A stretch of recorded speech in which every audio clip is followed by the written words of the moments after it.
Hello hello, on se retrouve aujourd'hui donc pour un nouveau tutoriel, un tuto Fimo, le panini caramel beurre salé, en hommage à Hélène de Paparasol qui m'a fait goûter cette merveille samedi dernier. Deux infos sur la chaîne, enfin une info pardon.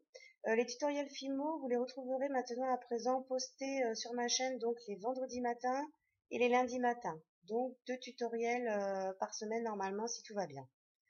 Voilà, donc pour réaliser ce tuto du panini caramel beurre salé, vous allez prendre de la pâte blanche, lui donner une forme de baguette aplatie, et ensuite vous allez couper votre morceau en deux parties, en deux tranches. Pour réaliser donc ce panini caramel beurre salé, on va utiliser donc de la pâte caramel. On va lui donner la forme donc de une des tranches, et on va insérer donc ce caramel entre les deux tranches.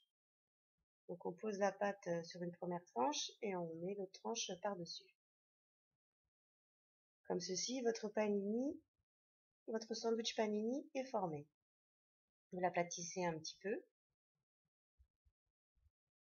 Donc à partir de cette étape, vous n'avez plus qu'à lui donner donc la forme grillée du panini, parce que le panini est un pain blanc qu'on passe dans un grill pour le faire cuire. Donc pour faire l'effet grill sur le dessus du panini, sur le dessus de la tranche, on va utiliser donc ici une aiguille, mais vous pouvez utiliser un cure-dent, enfin un instrument quand même rond. Et vous allez faire des petits traits comme ça tout le long de votre panini pour lui donner l'effet du grill. N'hésitez pas à aplatir votre panini puisque les pains panini sont des pains plats vu qu'ils sont écrasés entre deux grilles. Une fois que vous avez fait cette étape, on va lui donner donc l'effet cuit. Donc pour ceci, on va utiliser des pastels secs et on va passer les pastels donc sur le panini pour bien lui donner un effet grillé, surtout dans les parties où vous avez fait l'effet grill. Mais vous pouvez le passer tout autour, comme ça colorera légèrement votre pâte blanche.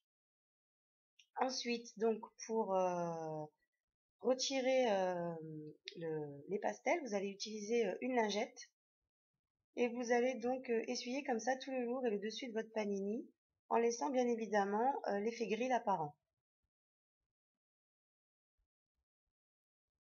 Donc à partir de cette étape, soit vous le laissez comme ceci, ou sinon si vous voulez donc lui donner l'effet coupé, l'effet croqué, vous allez le couper en deux et vous allez donc texturer toute la partie pain et aussi un tout petit peu la partie caramel. Et comme ceci, vous obtiendrez l'effet du pain. Vous pouvez faire aussi un effet croqué avec une paille et texturer, donner un effet croqué au panini. Alors surtout, n'oubliez pas de faire tout le tour de votre panini pour que ce soit plus réaliste. Surtout au niveau du pain, juste à la jonction entre la couleur caramel et la couleur pain. Tout autour donc de votre panini, de votre petit pain, pour lui donner un effet plus réaliste. Ensuite, vous faites la même chose pour la deuxième partie. Voilà, bah écoutez, j'espère que ce tutoriel vous aura plu. Surtout, n'hésitez pas à partager ou à me laisser des commentaires pour me dire ce que vous en pensez. Et je vous donne donc rendez-vous lundi prochain donc pour une nouvelle vidéo tuto. Et je vous dis donc à très vite. Et aussi, deuxième info pour la chaîne, vous pouvez aussi me retrouver sur Facebook, Instagram ou Twitter. À bientôt!